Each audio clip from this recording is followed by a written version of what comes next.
Hola, ¿qué tal? Una nueva entrega de Rehabilita con Éxito se empieza ya a cocer ahora mismo desde este mismo instante. Saludos de quien te habla, Martín Martínez, y de Borja Gabilondo, que es nuestro ingeniero técnico. Borja, ¿qué tal? ¿Cómo estás? ¿Qué tal, Martín? Muy bien, ¿y tú? Pues muy bien, ya preparado y dispuesto para hablar de temas interesantes. Por ejemplo, el de hoy, que es de patrimonio histórico. Y lo vamos a hacer gracias también a firmas amigas como Beisier, que colaboran con nosotros para poder tener todo esto en marcha. Hoy no hablamos de una empresa. Hoy hablamos con quien defiende que el patrimonio no se intervenga de cualquier manera. Nos acompaña Arespa, la Asociación Española de Empresas de Restauración del Patrimonio Histórico, que desde hace más de 25 años representa a las empresas especializadas que trabajan allí donde el error no es una opción, en edificios, obras y elementos que forman parte de nuestra historia común. Arespa pone sobre la mesa una idea incómoda pero necesaria: intervenir en patrimonio no es construir, es asumir responsabilidades sobre bienes que no nos pertenecen, y por eso la especialización, la formación y el oficio son imprescindibles. Hoy hablamos con Javier Leache, que es el presidente de Arespa, para entender qué está en juego cuando se restaura el patrimonio, qué está pasando con los oficios tradicionales y qué riesgos asumimos como sociedad si dejamos que el criterio técnico pierda peso frente a otros intereses. Arranca Rehabilita con Éxito.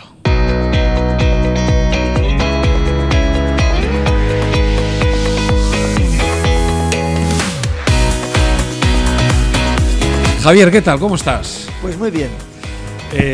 La verdad es que vamos a hablar de un tema que siempre nos apasiona, que es proteger nuestro patrimonio, ¿no? Y a nosotros nos apasiona, no veáis de qué manera.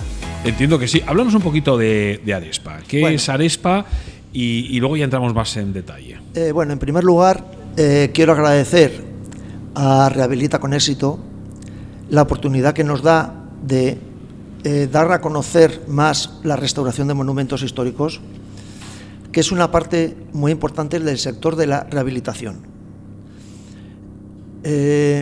Arespa es la Asociación Española de Empresas de Restauración del Patrimonio Histórico, que acoge a todas aquellas empresas que están especializadas en patrimonio. ¿Cuántas empresas estáis, más o menos? En este momento estamos 25 empresas.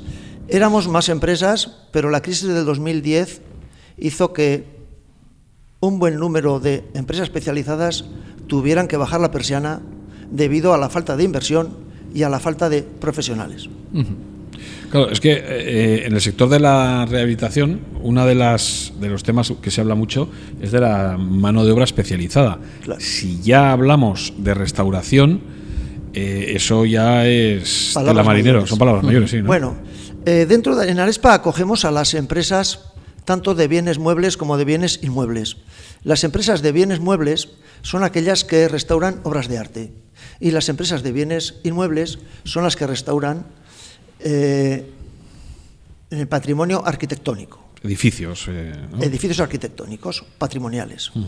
A todas ellas nos une, pues, los mismos conceptos: amor y pasión por el patrimonio. Nos une la responsabilidad tan grande que es asumir que estás poniendo las manos sobre un elemento único.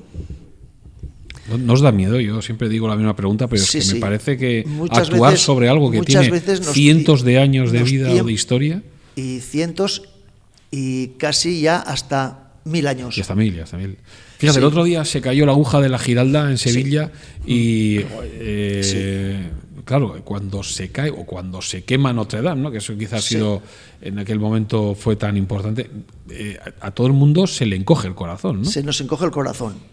Sí, recientemente ha habido un pequeño incidente en la Giralda de Sevilla, pero hemos tenido otros también bastante recientes, como son el incendio en la mezquita de Córdoba. Por ejemplo, sí, también, claro. Sí.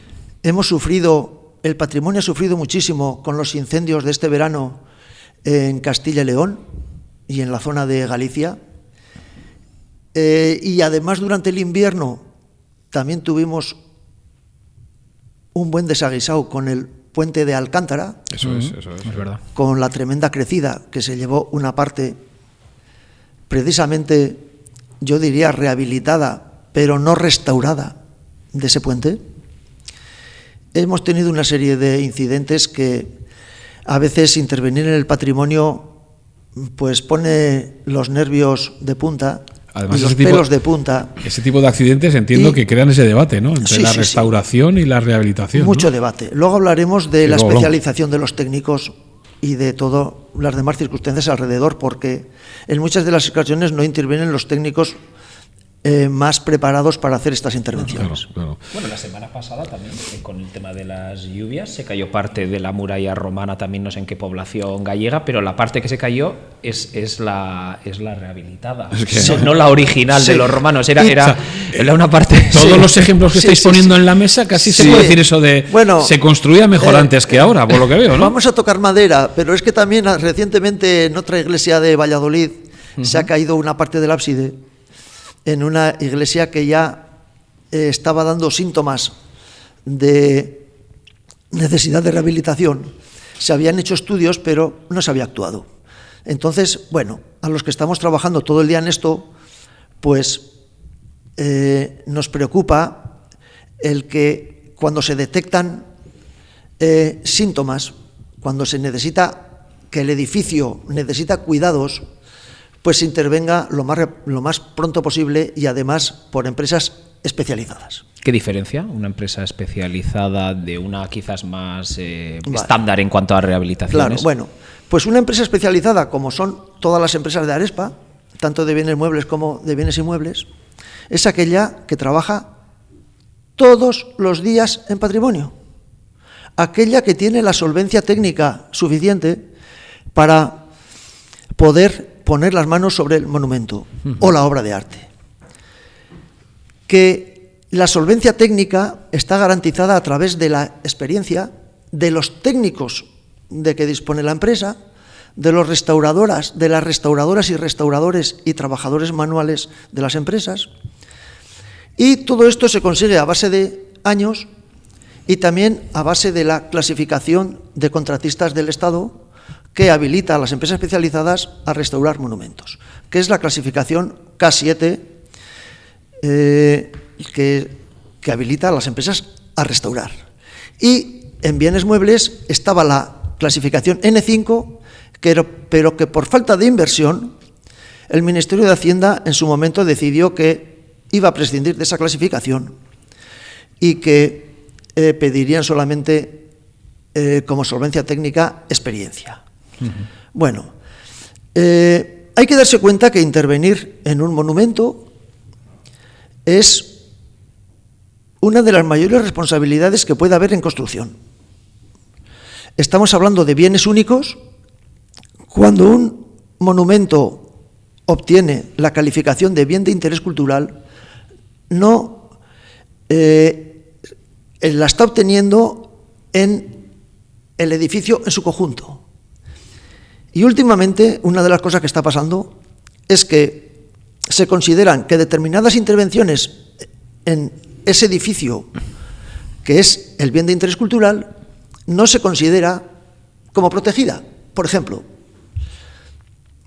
actuar sobre la cubierta de un bien de interés cultural en determinadas partes de la Administración, no en el Ministerio de Cultura, sino en algunas empresas públicas que tienen delegaciones de parte de los ministerios, pues consideran que eso lo pueden hacer empresas, diríamos, de construcción. Pero eso no es lógico, ¿no? Eso es una de las mayores barbaridades que se puede cometer, porque la protección no la tiene el tipo de obra, la tiene el monumento.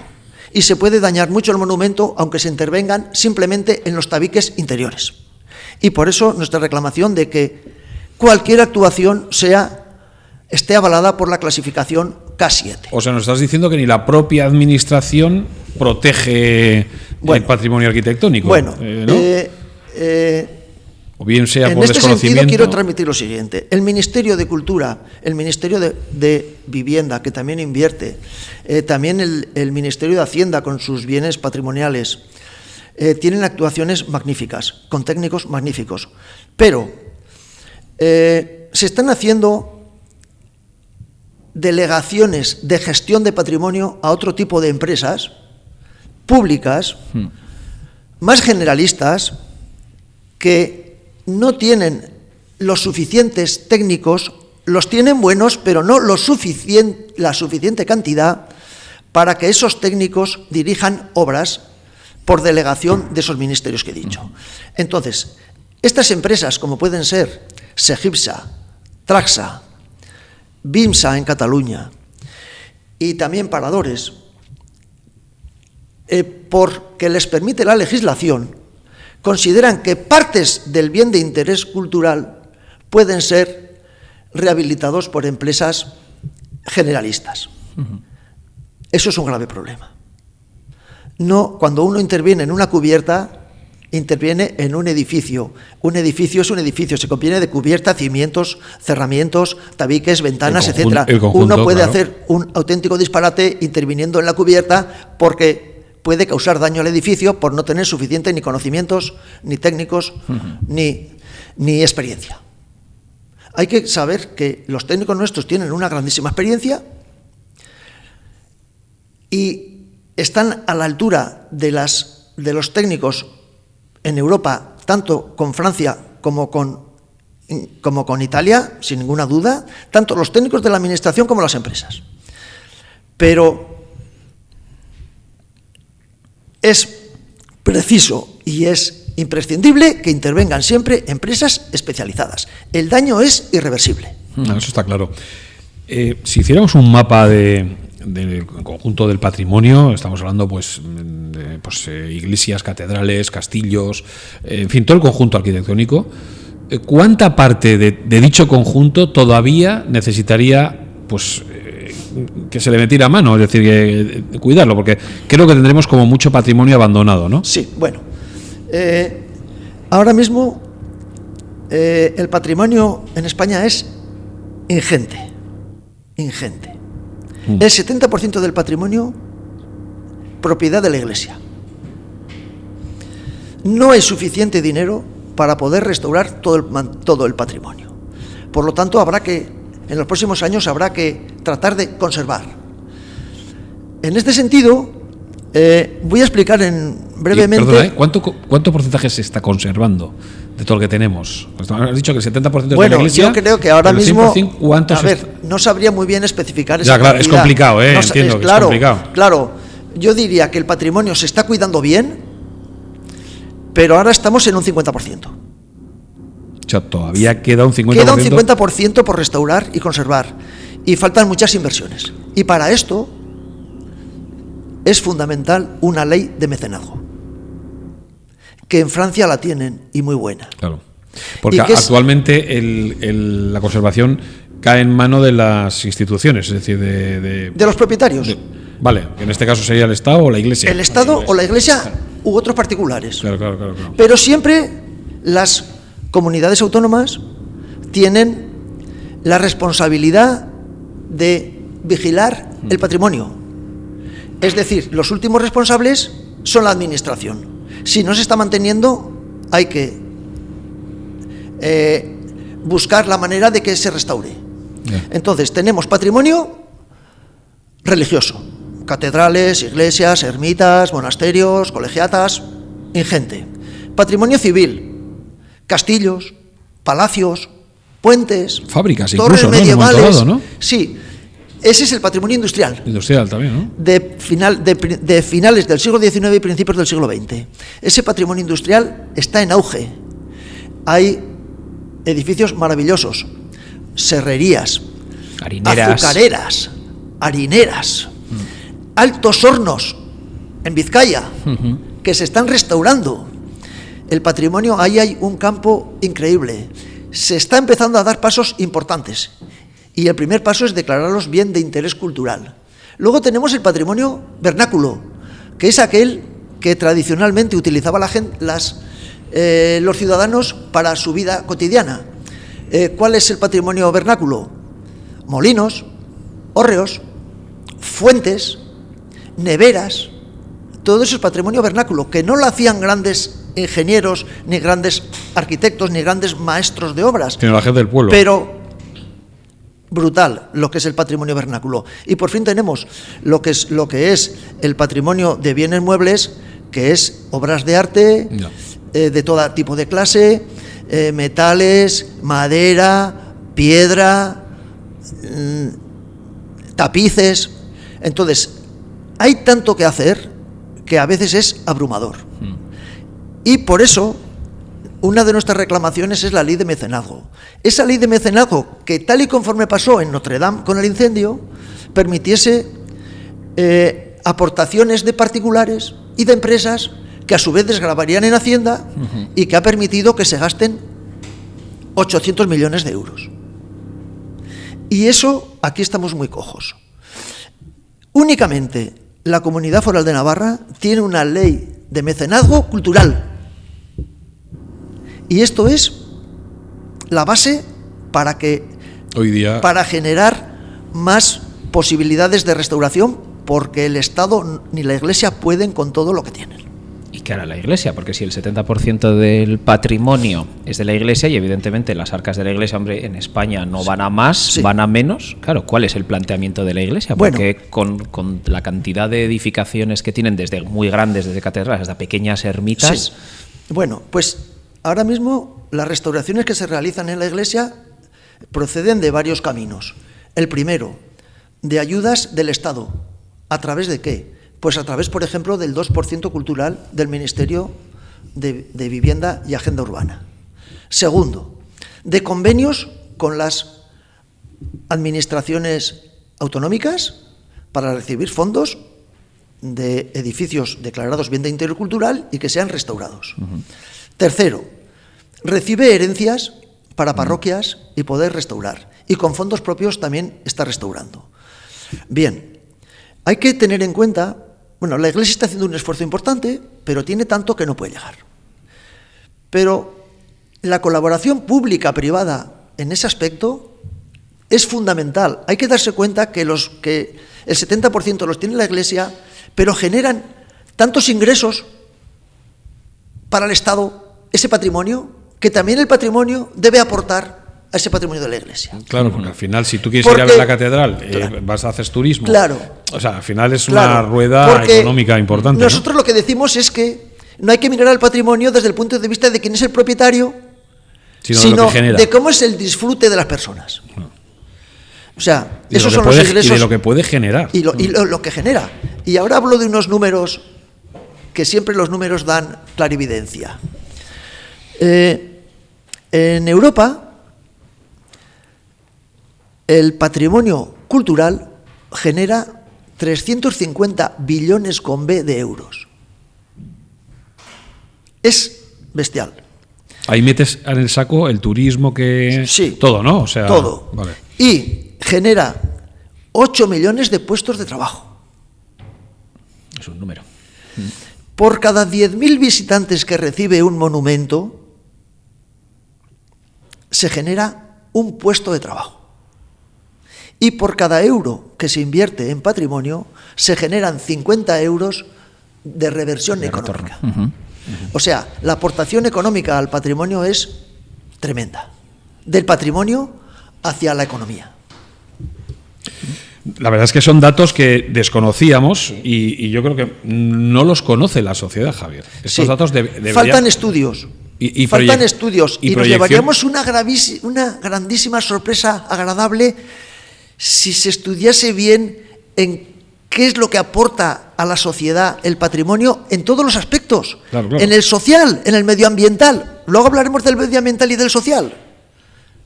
El patrimonio es una fuente de generación de riqueza, de bienestar y de conocimiento de nuestros antepasados que no tiene precio. Eso está claro. Y si no, mira, que se lo digan a los egipcios, ¿no? Exactamente. Por ejemplo, que es un ejemplo de vivir de ello. Bueno, desde vuestra experiencia, ¿cuál es el error más grave que se comete hoy en España cuando se interviene en patrimonio histórico? Hablabas de la mano de obra especializada, que no hay pues, la necesaria por parte de las empresas también públicas, pero ¿hay alguna cosa? ¿Ese sería el mayor error o hay más errores? Bueno, nosotros detectamos varios errores.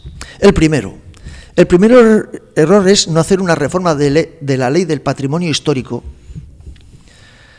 que estás pidiendo mucho, obligue Javier. Una reforma de la ley que ya existe, que obligue a que siempre intervengan empresas especializadas. Siempre. Luego vienen que si una UTE, que si otra cosa, todo el mundo sale perdiendo. Hay que exigir la clasificación K7 o la N5 siempre. Segundo punto que está costando muchos problemas es la falta de formación en los distintos niveles de las personas que intervienen en patrimonio. Claro, ya fíjate que ya de eso, en el sector de la construcción, ya se habla de que hay un problema con esa... Bueno, en general en muchos sectores, sí, claro. Los mayores sectores. Imagínate en uno como el patrimonio. Bueno, pues vamos a ver. Los técnicos, he dicho que los técnicos españoles son maravillosos. Es la realidad. Pero no hay suficientes. Y pasa que la única especialidad que tiene escuela universitaria y por lo tanto titulación y competencias en patrimonio son las escuelas de restauración, de la que salen restauradoras y restauradores, que intervienen en bienes muebles. Pero ni en las facultades de arquitectura, ni en las escuelas de arquitectura técnica e ingeniería de la edificación, hoy en día, no sale una titulación de expertos en patrimonio, porque no hay suficiente formación. Entonces, le puede llegar a un arquitecto un proyecto para restaurar una ermita y es la primera vez que va a ver una piedra. Pero tiene, diríamos que puede ejecutar el proyecto y la dirección de obra, pero no sabe. Y entonces hay que dar muchísima formación, primero a técnicos, hacen falta muchos más. Segundo, no hay una formación profesional para la restauración. Todo el esfuerzo de formación de trabajadores manuales lo estamos haciendo las empresas. ¿Y de qué manera? Lo estamos haciendo, primero, formándolos internamente, con la aportación de los que ya saben mucho más que los nuevos, haciendo que empiecen de peones y puedan llegar hasta encargados. Con el riesgo de que se te vaya esa persona Sí. después de haberla formado, Bueno, que no será fácil. Sí, bueno. Que ese riesgo existe en todas las empresas. Sí, pero para eso nosotros lo que les damos es cercanía, cariño, autoestima, crecimiento, que se sientan importantes dentro del monumento y que crezcan. Y tenemos mucho cuidado con su salud, con su seguridad, incluso con sus desplazamientos. Hay que darse cuenta que el patrimonio está desperdigado por toda la geografía. Y entonces, ir a 100 kilómetros a restaurar una ermita, no van a volver todos los días a casa.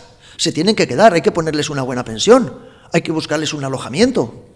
Entonces, nuestra gente en las empresas de Arespa consideran que son bien tratados y no es fácil que se vayan, porque nos preocupamos mucho de darles esa formación. Estamos también tratando de que personas de la construcción se reciclen hacia la restauración.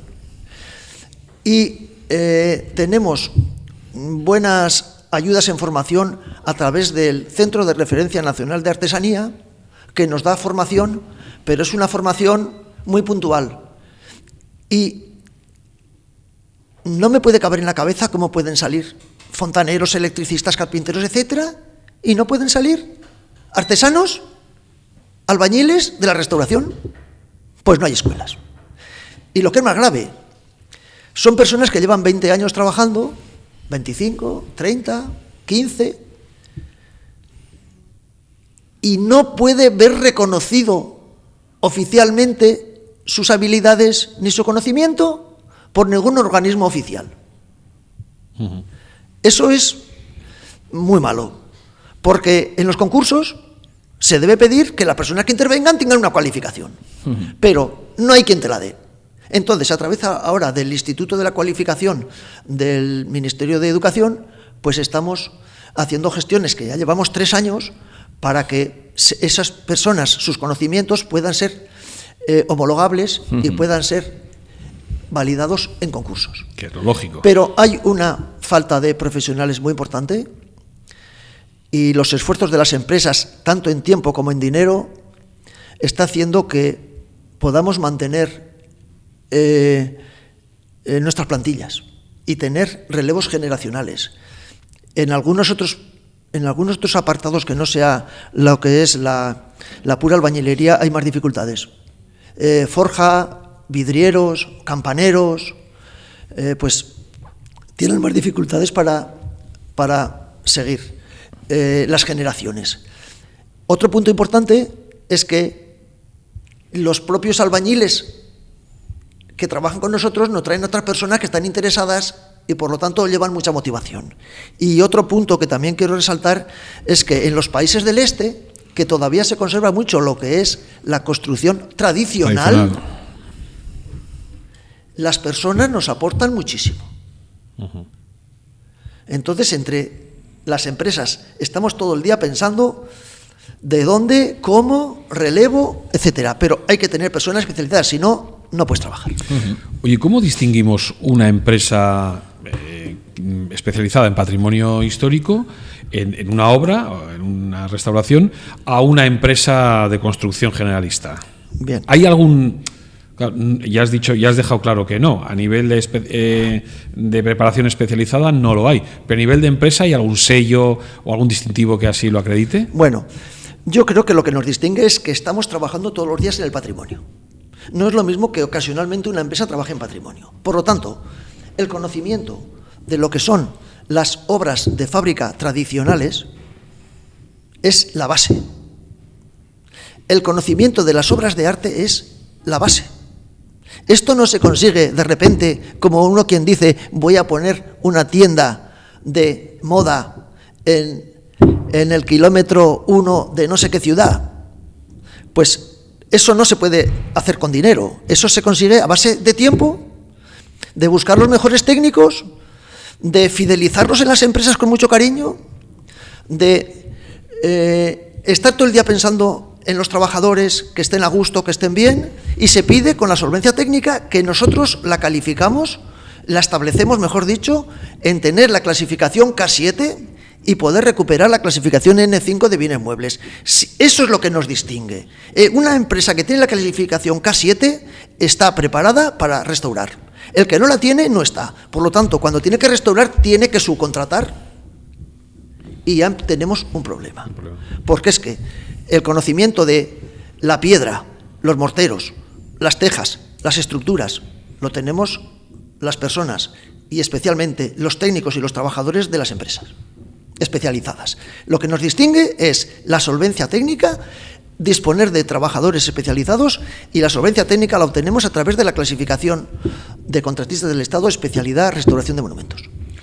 Pero otro de los problemas que estábamos comentando era del relevo generacional, sobre todo para esos trabajos que son muy, muy concretos. Por ejemplo, campanero. Claro, campanas evidentemente no tienen todos los edificios del patrimonio. Entonces, claro, ¿qué sucede con esos trabajos tan concretos que están teniendo un problema de relevo generacional? Porque al final sí que es cierto que todos los edificios tienen sus cimientos, tienen sus fachadas, tienen su cubierta, entonces siempre va a haber... no va a haber un problema de relevo generacional, pero para esas cosas que son como muy específicas de herrería, campanas... Sí. Son específicas. Entonces, ¿qué es lo que pasa? En España hay muy buenos campaneros, tanto en la zona de Castilla y León como en la zona de Valencia. Muy buenos campaneros. Hay muy buenos vidrieros. Hay muy buenas empresas que trabajan el acero en la forja. Hay muy buenas empresas que trabajan la cerámica.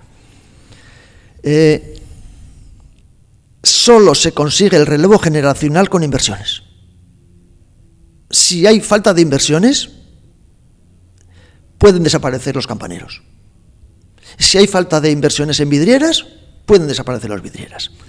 Desde Arespa lo que estamos haciendo ahora mismo es potenciar a estas empresas colaboradoras para darles más visibilidad, que puedan explicar a la sociedad cómo son ellos y cómo son sus necesidades. Y para eso hemos abierto en nuestra página pues un apartado de empresas colaboradoras. Nos lo agradecen muchísimo, porque si no, no tienen capacidad de que se les visualice. Entonces, el relevo generacional, bueno, pues ya depende de cada empresa y de cada familia. Yo simplemente doy como, en este punto del relevo generacional, yo estoy ahora mismo en la yo soy la segunda generación y ya está trabajando la tercera generación. Bueno, o sea que va a haber un relevo. Yo creo que la pasión por el patrimonio hace que siempre hay alguien que se enganche. Entonces los campaneros son especialmente buenos, también los vidrieros, y siempre hay alguno que se engancha, pero si no hay inversiones, esos en concreto esa clase de empresas especializadas en patrimonio, corren riesgo de desaparecer. ¿Y qué pasaría? Porque claro, es decir, si España pierde sus vidrieros o campaneros, claro, seguirá habiendo vidrieras que restaurar pues que y campanas tendríamos que recurrir a países cercanos, a otros. Lo cual sería no demasiado bueno, porque en este momento la restauración del patrimonio en España es de lo mejor que hay en Europa, de lo mejor, de lo mejor. No les envidiamos en su conocimiento, lo tenemos, los técnicos, los trabajadores, porque el patrimonio en España es muy grande y se está trabajando bien, y hace falta inversiones para mantenerlo, porque de las inversiones se genera formación y se genera empleo. Ahora mismo se están acabando los fondos europeos. Tenemos un cierto temor a que, fallando las inversiones de los fondos europeos, el patrimonio se resienta. Lo que nos dicen desde la Administración es que, aunque no haya muchas posibilidades de recibir dinero europeo para el patrimonio directamente, sí va a haber para innovación, tecnificación, en cualquier aspecto de la vida, y que esos dineros pueden recaer en el patrimonio. Yo también tenía miedo a la siguiente generación, pero ya está yendo para adelante. Y cada vez que tenemos oportunidad de chicos y chicas jóvenes para que trabajen en patrimonio, se enganchan. Y nosotros nos agarramos a ellos. Y con todo eso, el patrimonio irá para adelante. Que nadie se preocupe, porque las empresas nos vamos a despreocupar del relevo generacional. Todos los días trabajamos en él. Hablamos de la situación en España. ¿Cómo es la situación en Europa? Muy parecida, porque por ejemplo hay países como Italia, que también tiene un rico parque edificatorio de patrimonio histórico, sí. O Francia, por ejemplo, sí. ¿no? Inglaterra. Sí. ¿Se da la misma situación que en España? ¿Falta de mano de obra? Sí. Bueno, allí has dicho que la ley de mecenazgo en el resto de países igual sí que está presente, ¿no? Sí, pero la dificultad de encontrar trabajadores especializados es la misma. Es la misma. Las inversiones en patrimonio son superiores precisamente por la ley del mecenazgo. Entonces, creo que la ley del mecenazgo puede aportar muchísimo y debería llegar a un nivel de colaboración tal y conforme ocurre con, diríamos, el mecenazgo, que más le llaman patrocinio, y que nosotros lo que queremos es un mecenazgo más que un patrocinio, con las ayudas de las empresas al deporte. Claro. Que estarían encantadas de hacerlas al patrimonio, pero no tienen los suficientes atractivos fiscales para poder hacerlo. Y bueno, pues pongo como ejemplo siempre pues Notre Dame, que recibió dinerales del patrocinio y por eso se ha podido restaurar. Pero con la rapidez con la que se ha hecho. Si eso pasase, hubiese pasado, gracias a Dios no ha pasado, con el incendio de la mezquita de Córdoba, no habría mecenazgo cultural y habría que buscar dinero de donde fuese. Y hablando de esto, ahora que hablabas del patrimonio y de las cuestiones europeas, a nosotros nos extrañó mucho y nos hizo sufrir el que durante las noticias del incendio de la mezquita, que afortunadamente no fue para tanto después, y también para el traslado de las pinturas de Sigena, de las cuales se ha hablado mucho, determinadas personas relacionadas con el patrimonio hablaban de que tenían que venir técnicos de la UNESCO a ver cómo los daños que se habían producido en la mezquita y cómo se iba a restaurar. Que no, que aquí hay suficientes profesionales, arquitectos y empresas para restaurar, que no necesitamos ni a la UNESCO ni a nadie. Sí, pero bueno, será como un control, ¿no? No, es que dicen, es que vamos a llamar a instituciones europeas para ver, que no nos hacen falta, que tanto el Instituto del Patrimonio de la Cultura de España, dependiente del Ministerio de Cultura, tiene suficientes técnicos maravillosos para poder acometer esto, y también las comunidades autónomas. No necesitamos que desde la UNESCO nos digan lo que hay que hacer. Aquí ya se pueden hacer magníficos proyectos. No les envidiamos a los países europeos y tienen el mismo problema de mano de obra. ¿Qué consecuencias tiene para una obra patrimonial precisamente eso, que el proyecto esté pues mal planteado desde el inicio o que lo esté llevando una empresa no especializada? Claro, es un bien que único y te lo puedes cargar. Sí. Bueno, esto es algo que el debate es muy importante. Y nosotros siempre pedimos que en los pliegos de licitación de las obras intervengan técnicos capacitados. Es decir, que en la intervención económica del proceso de licitación, intervengan técnicos cualificados en restauración. ¿Por qué? No es lo mismo hacer un pliego para una obra de restauración que para una obra de una carretera. La problemática es diferente. Entonces, es muy fácil poner un plazo de duración de 3 meses. ¿Por qué? Porque son 300.000 euros, que para una carretera estará muy bien, pero para un monumento igual está muy mal, o dependiendo de la obra. Por eso, los pliegos son una herramienta que condiciona mucho después a la hora de ejecutar. ¿Por qué? Porque hay que establecer bien los plazos, porque hay que establecer bien el tipo de empresa, porque no se puede decir esta obra no va a tener una modificación del precio cuando posiblemente los estudios previos no eran lo suficientemente buenos y no sabemos con qué nos vamos a encontrar. Por lo tanto, el no poner mucha atención en cómo es la licitación de una obra y las circunstancias especiales de una obra de restauración puede dar muchos quebraderos de cabeza posteriores. Ampliación de plazo, modificación de presupuestos, sorpresas, elementos que no sabíamos que estaban dañados. Esto es la diferencia con una obra nueva. La obra nueva tiene hasta un estudio geotécnico, sabes en qué cota tienes que cimentar y vas para arriba y no tienes problema. Pero aquí no sabes todo del monumento. Y por eso hay que tener especial cuidado en los pliegos, en las licitaciones. Hablabas de innovación y de cómo la innovación puede ser perfectamente un foco de poder recibir ayudas europeas o sí, ayudas a nivel de financiación, ¿no? Hablemos de la innovación. Técnicas como el BIM, el escaneado 3D, ese tipo de nuevas tecnologías, sí, ¿las aplicáis dentro del mundo del patrimonio restaurador histórico? Y sobre todo, ¿ese tipo de tecnologías pueden llegar a dañar esa obra de la que estamos? Muy bien. Estamos en el momento clave de la innovación. Este es el momento clave de la innovación. Nosotros le llamamos innovación y tecnificación. Diríamos que es el equivalente a lo que en edificación se puede llamar industrialización.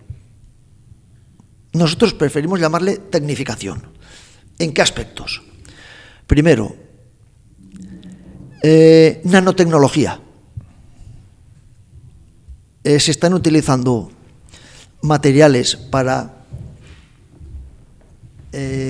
aplicar a la piedra, para aplicar a la madera, para aplicar a los morteros, nanotecnológicos, cada vez de más diseño, dependiendo menos de los elementos químicos y más de la propia naturaleza a la que se va a aplicar el sistema. La nanotecnología y también en las obras de arte está aportando muchísimo. Muchísimo es muchísimo. En conservación de piedra, endurecimiento de piedra, hidrofugación de piedra, hacer que la piedra no se estropee con el uso. Muchísimo. Tenemos una herramienta en los centros tecnológicos tremendas, con lo que también las empresas de Arespa colaboramos, con lo que detectamos, ofreciéndoles ¿por qué no investigáis sobre esto? ¿Por qué no investigáis sobre lo otro? Esa es la nanotecnología. En los puntos ha habido otro avance fundamental, que es en el escaneo. El escáner nos está aportando una maravilla. Bueno, es lo que salvó a Notre Dame. Sí. Estaba escaneada para Exacto. un videojuego, además, curiosamente. Sí. Gracias al videojuego. Exacto. Bueno, sí, gracias al videojuego. Pues hay que estaba decir que la ahora catedral. mismo España es el principal país el país de Europa que más patrimonio histórico tiene escaneado. Es decir, podía haber un incendio en la mezquita. Estaba todo escaneado. sí va a poder reproducir fidedignamente. Tenemos un poco menos miedo. Por lo tanto, el escaneo es fundamental, tanto en la prevención de pérdida de un patrimonio como en poder, en herramienta como para reproducir imágenes o figuras o esculturas desde otro tipo de vista. Bien. Otra parte fundamental que estamos teniendo es el 3D. Después del escaneo viene el 3D. El 3D es el que te reproduce, el que te dice, no, el 3D es el que te dice, modifica esto, ponlo aquí, a esto le falta esto, no te has dado cuenta, pero te falta todo esto, recomponlo. Y ya, en lo que estamos ahora mismo es en la robotización. Después del escaneo, el 3D, viene la robotización. ¿Robotización para qué? Para reproducir exactamente cómo eran pináculos, modillones, ciertas esculturas, cornisas, que has escaneado lo que queda y lo mandas al centro de mecanizado, que es un robot, que de otra manera, que si no, no iba a haber dinero suficiente para poder reconstruirlo. Una gárgola, al final, una gárgola grande. Entonces, para reproducirla. Esta robotización en patrimonio es tremenda. No hay suficiente inversión en robotización. La Sagrada Familia se lleva una parte importante de la robotización. Y también, en España, ciertos talleres de cantería están exportando tecnología. Producción de piezas para el extranjero. Entonces, la robotización requiere un 15% de trabajo de mano de obra del cantero. No te lo hace todo. Te hace lo más... diríamos que te rebaja y te rebaja y te rebaja hasta que dices quieto, que esta ahora es mi mano. Entonces, la robotización es un punto súper importante en la innovación. Y respecto de innovación, pues con más inversión, la innovación será todavía mejor. Y la inversión, desde luego, que es siempre revierte en el patrimonio. Ya lo he explicado cómo es el tema económico, pero por ahí viene la innovación en 3D, etcétera, etcétera, etcétera, etcétera. Es que sin innovación posiblemente la Sagrada Familia no se hubiese podido terminar. No se hubiese podido. La precisión de las piezas de la Sagrada Familia son de décimas de milímetro en las piezas yo vi un reportaje que miden, que pesan 3 o 4 toneladas. ¿Cuánto estará costando esa obra? Uf. Desde que se empezó. Desde que se empezó. No se puede restaurar el otro 50% del patrimonio. No puedo tener ni idea. Claro. Ni idea. Oye, ¿y la inteligencia artificial? ¿Estáis haciendo pinitos con ella o aporta algo al sí. La inteligencia artificial nos está aportando mucho para el tema del escaneo y luego pasar al 3D. ¿Por qué? Porque las mallas, la inteligencia artificial va por delante. Entonces, está recomponiendo las imágenes de cómo eran con los datos que le has dado. Entonces hay un aporte importante en el paso del escaneo, que estás escaneando lo que hay, a lo que tú quieres que sea porque ha habido reformas, y que vuelva a su sitio. Y la inteligencia artificial, hubo un proyecto que presentó la Universidad Francisco de Vitoria hace ya unos años que no salió, que es a través de una simple fotografía de un resto arqueológico, como puede ser una ermita, recomponía la ermita como era en su origen por todo el proceso de datos que se le había dado previamente. Es decir, tú le dices, esta ermita es así, de tal época, está orientada así, claro, y es de tal tiempo. Reconstruye la ermita como era originalmente. Sí, una de las cosas, yo creo que es un punto negativo muchas veces, es el incrédulo o la incrédula que diga, viendo esas piedras, venga, sí, va a ser como nos lo están contando y lo están reproduciendo. Pues por ahí va la inteligencia artificial. Claro. La recuperación de frescos también, porque también si tú le das una imagen muy degradada, él es capaz de intentar adivinar cómo era, cómo podía ser el dibujo. Hay un capítulo... Pero no deja de ser tampoco un poco de imaginación. Bueno, pero una persona también tiene que echarle imaginación. Si tú vas a restaurar un fresco que está muy, muy, muy degradado, también le tienes que echar un poco con información. Ahí nos encontramos con lo siguiente. Sí. Los arquitectos preferirían que se pudiese hacer trazos sobre cómo eran las pinturas que faltan. Es decir, nos encontramos con esta parte de pinturas y estas que han desaparecido, y aquí nos gustaría hacer trazos. Los restauradores dicen, ni tocar. Mantengo lo que hay. Ni tocar. Y entonces, pues, ahí estamos. Pero en este aspecto de la inteligencia artificial, no diría de la inteligencia, de la innovación y de las nuevas tecnologías, está una cosa que se llama el papel gel. En los años 60 se trasladaron de bastantes iglesias pinturas, murales, a museos, que no es posible volverlos a trasladar porque un segundo traslado se estropearían. Bueno, pues se ha conseguido mediante la técnica del papel gel, con millones de fotografías, reproducir exactamente la pintura que está en el museo sobre el ábside de la iglesia, pero que uno no sabe cuál es la buena y cuál es la repetición. Y si vieseis desde el punto de vista social lo que supone eso para un pueblo, yo he visto cómo le caían las lágrimas a personas, sí. En la iglesia de Artaiz de Navarra se hizo una reproducción de las pinturas de todo el ábside que están en el Museo de Navarra y que no se pueden retirar. Entonces, volvieron a su sitio. Personas que ahora mismo tienen 90 años lloraban porque estaban viendo las pinturas que se retiraron. El bien social es tremendo. La innovación va a hacer grandes cosas.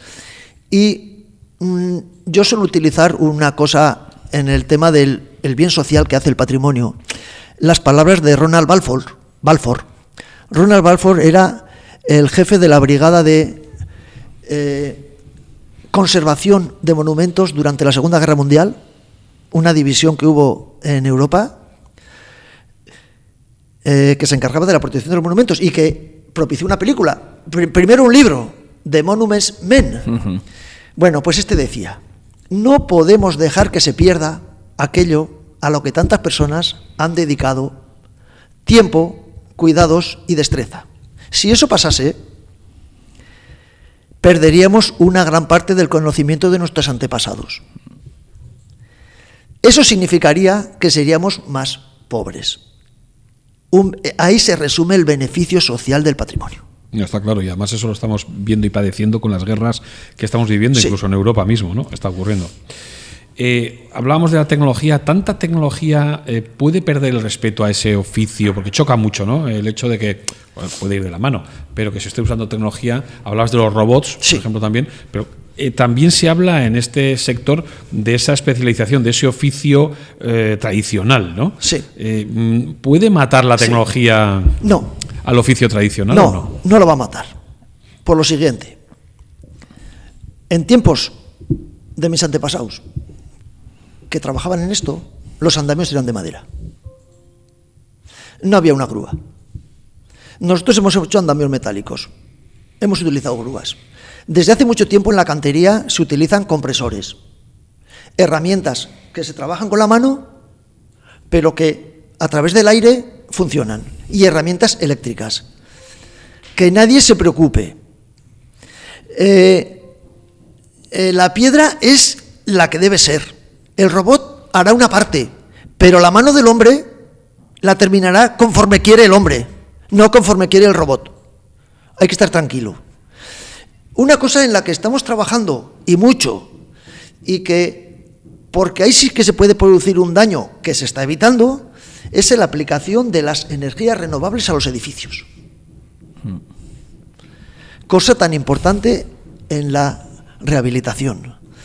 Bueno, en estos momentos hay monumentos que están a punto de cerrar porque no pueden asumir el gasto que lleva el mantenimiento, primero, del nivel de humedad, la temperatura, el vapor de agua, por tantas visitas. Madre mía. No puede ser. Obras de arte que se pueden perjudicar. Bueno, ya se están aplicando buenas técnicas de energía fotovoltaica, no en los propios edificios, que les causaría mucho daño en la cubierta, sino en los aledaños, para poder aportar la energía suficiente para que ese monumento sobreviva. Y también, en cuanto a la rehabilitación energética de las energías renovables, tenemos la biomasa. Esto va a ser la salvación de muchísimos monumentos. Y no tenemos que tener miedo en que así sea. El Ministerio de Cultura ha editado recientemente una guía muy buena sobre las buenas prácticas de utilización de las energías renovables en los monumentos. O sea, no tengamos miedo, que los avances irán bien. Vamos a mejorar el patrimonio, no lo vamos a empeorar. Cuando nos encontramos con patrimonio escultural, que tiene 7 capas de pintura, de las cuales sobran 6, porque se ha ido trabajando durante tantos años, y ahora las estamos recuperando, volvemos al origen, con nuevas técnicas, la técnica láser. Ya existe hace mucho tiempo, pero la técnica láser se está perfeccionando tanto que es que obtenemos resultados espléndidos. Era inimaginable que íbamos a recuperar esas pinturas originales de escultura del siglo XII. O sea, hay que tener confianza en los técnicos y en las empresas.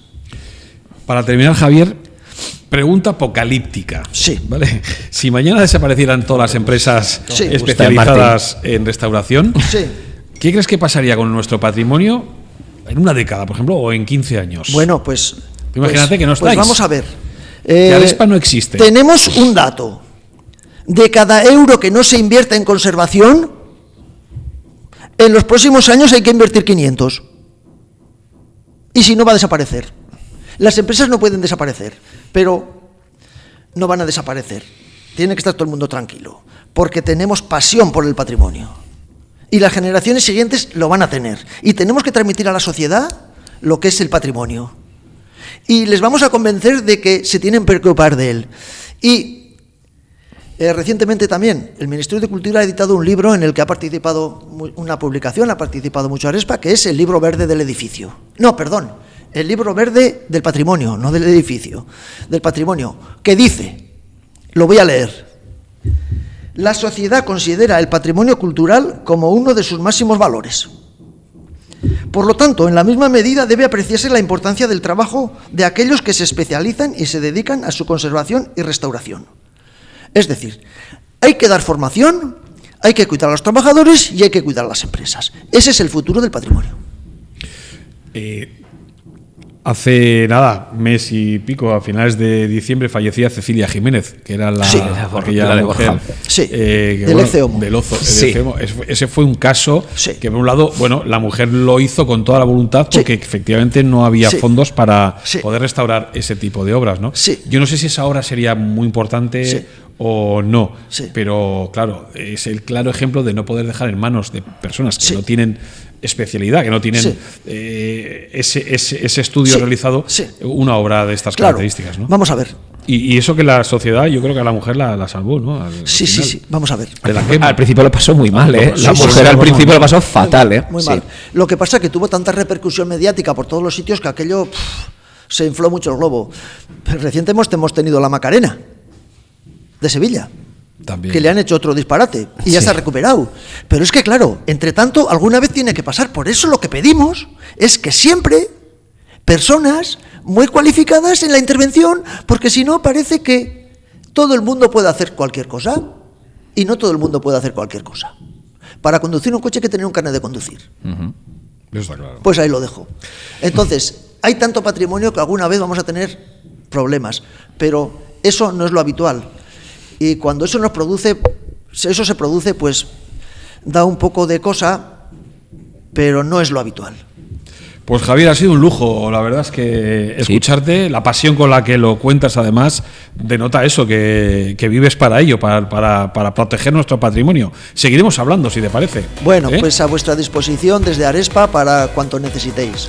Y a los demás, pues deciros que seguiremos aquí trabajando, lógicamente que también estaremos con más temas, pero que esto ha sido un tema súper interesante. Gracias a todos por estar ahí, nos vemos en el próximo y gracias también a firmas como Beisier, por ejemplo, que nos acompañan día a día en nuestro podcast y en nuestra página web. Recuerda, rehabilitaconexito.com. Hasta la próxima.